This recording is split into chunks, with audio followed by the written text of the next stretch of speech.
Local news for Wednesday the 12th of June. As the search for missing trapper Darren Myers continues, Police Search and Rescue Coordinator Anthony Yahama says they are realistic that as time passes, his chance diminishes.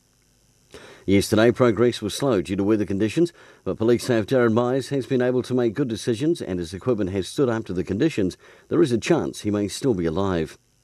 Casual swimming will be temporarily unavailable at Masterton's Trust House Recreation Centre as maintenance work continues on the complex.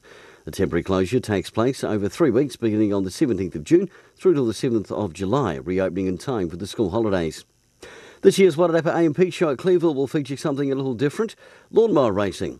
The Ikirahuna Lawnmower Racing Club will be in attendance for the 2019 show, being held on the 2nd and 3rd of November, with racing both days. And in sport, Ikirahuna rider Charlie Richardson has finished a close third overall at the 2019 New Zealand Enduro Championships near Martimer on Sunday. The next round is near Masterton at the end of this month.